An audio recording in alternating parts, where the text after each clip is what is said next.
well, maybe I've got some flaws. Maybe I've got some things that are, maybe hardwired into me, the ways I think or process things. But that doesn't mean that I'm not trying to be better, right? That doesn't mean that I'm not trying to be what God expects of me. Now, the first point that I want us to make out tonight is that phrase, "That's just how I am," is a form of avoidance, resistance. It is a way for most people, or a majority of people, to say, "I'm just not going to change," right? We often hear people maybe in the world making that statement, "That's just who I am, that's just how I talk, that's just how I respond." But oftentimes those things are things that are very easy to change, at least in my opinion. Tone and volume and the word choice. We need to look at this thought of who I am, who I think I am, but realize that that's not a reason to stay messed up or to keep hold of flaws or errors in our life. I'll use that term right now, I was very messy growing up. I still am, but I was very messy. But is that something I should just say that's the way I am? Or should I train myself maybe to pick up after at least myself to make the load lighter on Kim? Think about people who respond harshly. I used to have a fellow that would say, I'm just a bulldog when it comes to teaching and evangelizing. And I eventually had to tell him, if a dog bites enough, you're going to have to put it down, right? The thought is, even though it might be our personality, it might be the way we're bent, or it might be even how we were brought up, that doesn't mean that we are entitled to hold on to those things. So if we are using this phrasing in a way to keep hold of sin and error and avoid any change in my life, then I'm not having the right mindset with this. It's like that Saul, I got caught. Or, well, here's the things we wanted, so we went ahead and did it, and then I'm going to blame everybody else for it. That's not who I am supposed to be as it relates to God. Now, Proverbs chapter 13, if you would, turn there for just a second. Proverbs 13 and verse 4. It says here, it says, "The soul of the sluggard craves nothing and gets nothing." Now, that's pretty understandable, right? The person that is lazy usually gets nothing because they're lazy. So the thought there is, I'm going to complain, be upset, be angry because I've got nothing, but it's because I'm doing nothing. Now the second half of verse 4. "But she who brings," chapter 13, verse 4. "While the soul of the diligent is richly supplied." Now, it's giving a mindset there. It's the idea of the person who works, or is at least attempting to fix and change things, and the person just sits there and complains, right? It's the same attitude that we talked about this morning with the Israelites. Yeah, they were fine complaining about everything, but they wanted God to fix it all. I can use this statement to say, here's who I am. I'm not going to change. And I think that's how a lot of people in the world use it. But I don't think that's what we as Christians can or should do. Now, here's the attitude that I want us to try to cultivate, and that's one similar to what David did. And that is a mindset of growth. Do any of you guys have flaws? Do any of you guys look around this room and think somebody else can do something better than me? We can all do that, right? So does that absolve me of my responsibility or my work or what I am supposed to do? I can say, I I'm not great at something. Or maybe that's not what I like to do most of the time. But I can still be involved in it. I can still be active even if I'm not the best, right? For some reason, y'all asked me to play softball with you, and I'm not really good at it. Now, there's lots more benefits to it, but the thought is we each had a role to play, right? A part. It's that same thought of God and Christ, that body fitly joined together, isn't it? We're filled here with a room full of people that are completely different. Not a lot of similarities, but a lot of maybe different upbringings, or maybe a lot of, different experiences that you've faced that I haven't. And the thought is, here we all are. That's how I am. There's things I can't change, but that just means that we help each other pick up the slack, or maybe that means I'm better at one thing and somebody else helps me with something else. When I say that's just how I am, it should be I'm recognizing a weakness or a flaw or a strength about myself, and I'm trying to figure out how to put those things into effect. Any of you have tempers? I do, but it's very specific circumstances. Kids yelling, running around the house, I barely even register. But if I am in a car and you cut me off,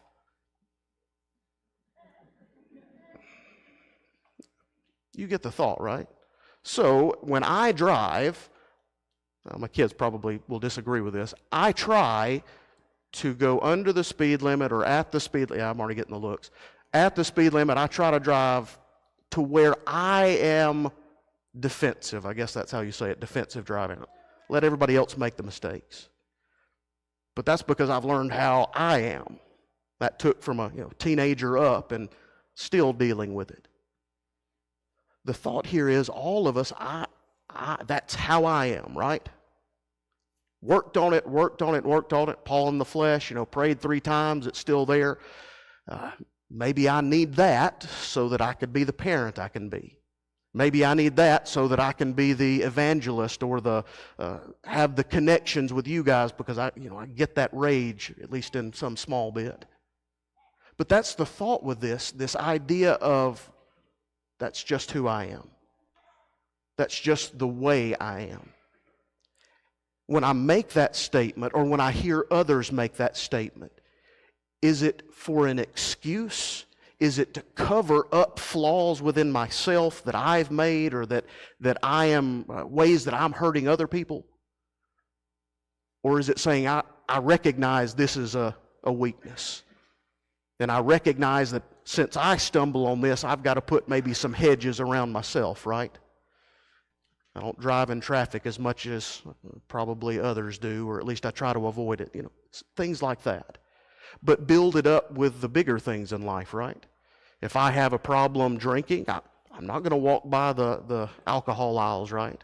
I'm not going to put myself in a position where that's easily available. Same with drugs or adultery or whatever the sin is, right? I'm going to try to say, I know my flaws. Not because I'm trying to say, look what I've overcome, but because I'm trying to say, look what I've done, or look what I'm able to accomplish through Christ. Philippians 4 verse 13, I can do all things through Christ. How? Because He strengthens me. It's that image that Paul paints there in Philippians 4 of contentment and reliance and trust on God. I like to tell my kids this, my boys this, so kids, you might get this a little better than the adults do. I like to think of it like we're playing a character. Some characters have different flaws, different strengths, different weaknesses.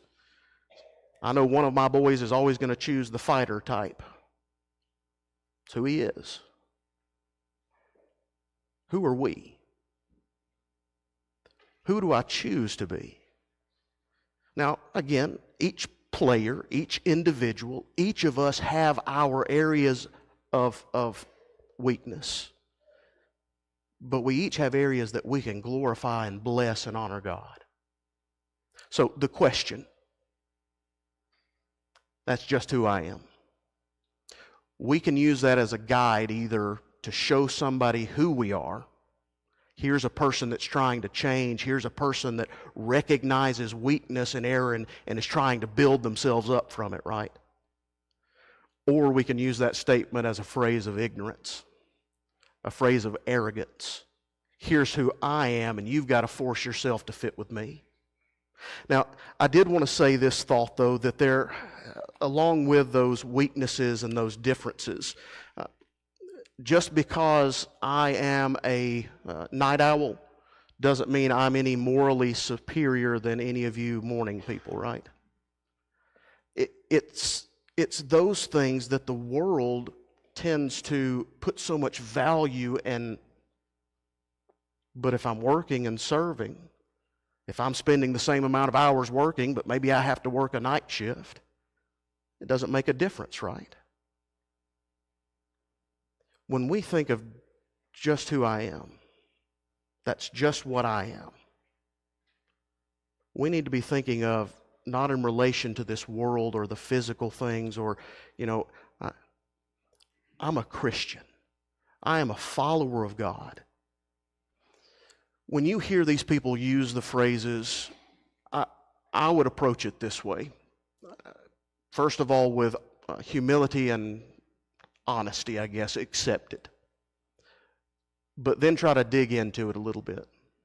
Use it with the idea of empathetic curiosity is the phrasing that I found somewhere. We show them that, hey, maybe you are that way. Maybe you do have that introverted nature or that temper or that zeal to speak. Find those things, recognize them, the good and the bad, acknowledge, but connect with those people. But then if you notice that somebody's using it in the excusive way, to say, well, this is who I am, and I'm not going to follow God, and I'm going to reject it all. That's the person that we need to avoid. That's the person that we talked about this morning, that rabble, that mixed group that went with them. They were discontented with the blessings God gave. And so therefore they kept asking for more. These people that say, it's not me. You're the one that has to change. I think we all know people like that in our life, right? An individual, a person that no matter the evidence, no matter the proof, no matter the love, no matter the concern, the grace, the mercy that is shown them, it's always just cast back at us. Well, I think at that point we have to use the shake the dust off our feet, stop casting the pearls before swine. It's this image of I'm doing what I am supposed to. I am doing the best that I can. Yet not perfect. Recognize, understand the weaknesses, the stumbles. But it's the mindset of God, help me be closer to you. God, help me see these flaws. Like David, maybe I fell headfirst into it, right? But as soon as it was pointed out, God, I'm sorry I sinned against you. But definitely not like Saul, right? That thought of God, here's the commandment, go, take it all, give it to God. But yet he goes and gathers for himself. And then when he's caught in the middle of sin, when that sin is set in front of his face, I mean, just imagine, bleating of the sheep, right? That's the phrase. He hears those animals in the background, and there's Saul standing in front of him saying, why? For us, don't let us be caught in that sin and try to hold on to it and say, God, well, here's the reason for this. Well, here's my upbringing. Well, here's this past thing. Well, here's this future dream that I'm looking for. Whatever it is that may affect these. For you and me, we're fighting enough of the world's problems. There's enough of the world that's trying to get us to fall away from God. We don't need to let the doubt that comes from here stop us from walking that path. The doubt that comes from others saying, well, I'm just going to live my life this way and you have to accept it. I don't know about you, but sometimes that hurts me. Sometimes that makes my heart ache because I see people that I want to obey the gospel, that I want to be right with God. And they're just saying, I'm going to be the way I am. There's nothing we can do at that point. There's nothing that an individual that's trying to live right can say to force another person to accept the truth. But all I can do is what I can do. All I can be is the example and the Christian and this person that God has described through His Word. The one that stands not upon excuse, not upon, well, here's why I'm not, but the one that says, God, what can I do? What abilities, what talents, what physically do I have that I can use to glorify God? Whatever way that is answered in our life, and whatever way that strength or that abilities and talents we have come forth. The mind that says, God, what can I do? I'm sure most of you are probably going to deal with other people that are still responding this way, right? I wouldn't doubt if most of you have at least one person in mind that has said this phrase to you in the last week or two, right? That's just the way I am, or that's just the way things are, or that's just the way it is.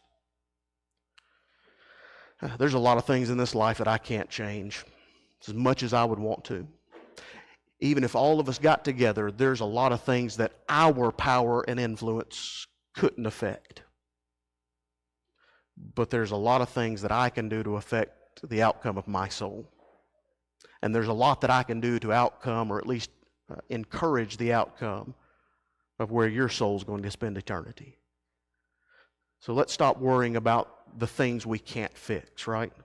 Stop worrying about the people who, for whatever reason, don't care about Christ or don't care about the gospel. We need to be able to set them aside and keep our focus on God. Tonight, there might be those of you that maybe you've been making that phrase in your life. Maybe that has been the statement, well, I'm just this. But it's something that God expects us not to be, or something He blatantly says that we're supposed to be casting out of our life. You can't stay that way. You can't stay in rebellion to God and expect Him to be welcoming or accepting of us. Maybe you're a child of God. Maybe there is something that's in between you and Him. Maybe it's something like this. But maybe you've never become a child of God. Maybe you've never been baptized in the blood of Christ. Maybe you didn't see the need. Maybe like this statement that we're just talking about, well, this is just what everybody else in my family used to do. Or this is just how things are supposed to be, or this is how I was taught or raised. I hope and pray, you guys, if y'all see a sin in my life, come and tell me, because I want to know. And I hope you guys feel the same as well. Because our goal here tonight is not to prove that we're right. Is not to stand here in glory and honor of ourselves and how proud we are and great we are, right? But it's to say we're all weak. We're all broken in some way. And we all need the blood of Christ to cleanse us. So if you need the help, the prayers of God, if you need this congregation to help you and pray for you in any way, would you come forward together as we stand and as we sing?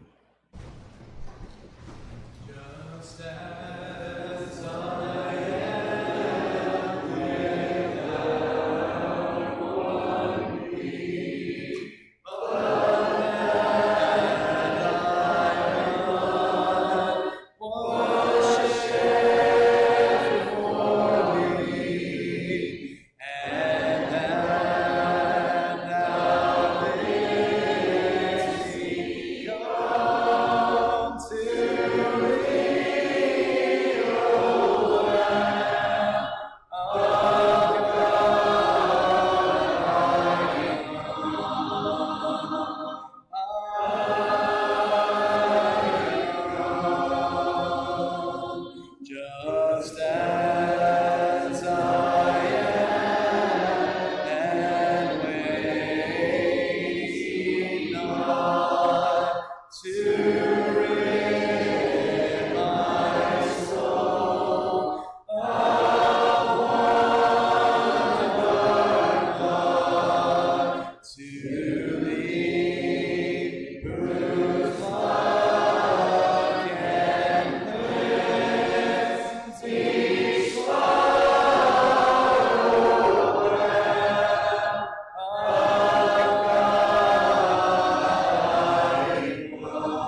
seated, please.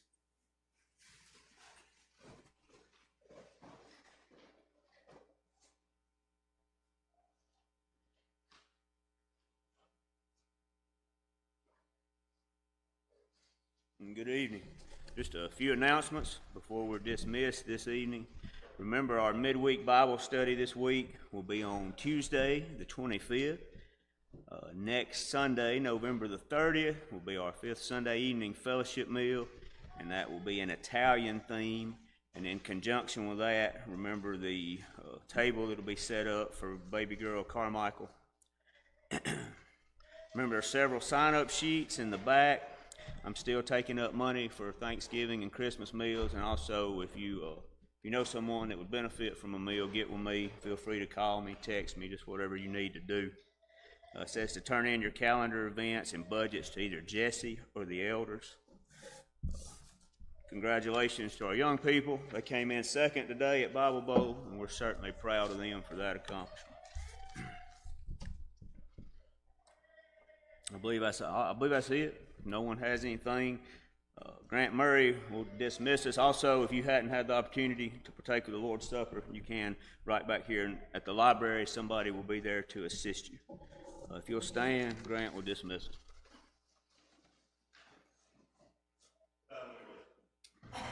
Father, I pray that we would move from our time of worship to a time of reflection now, be able to experience this communication with you. Pray that my heart will be where it needs to be. With this prayer, pray that those who are hearing this will be able to focus their hearts on you and have them in the right place so we can have effective communication with you in this way that you bless us with. Thank you for our worship tonight. Thank you for our worship this morning. Pray that we would think about the things that we've learned today. We would carry the feelings that we acquire today, the fellowship with our fellow Christians, into this next work week or school week or whatever it may be, before we meet again, hopefully on Wednesday, Father. Well, all of our safe travels on the way home today. Pray those on the rather extensive sick list at the time. Pray they would be returned to where they need to be. That your will be done, no matter how that is. Pray for doctors and nurses and first responders and all those who take care of those. And families as well, Father, all the sacrifices they make. Most of all, Father, thank you for your Son, Jesus. Thank you for his sacrifice. We know that that was a willing sacrifice and not one that would have been a part of a power scheme at all. We know that the genuine sacrifice that he made, the genuine feelings that were shed on that cross, as well as the real blood and flesh, Father. Thank you so much for all these things in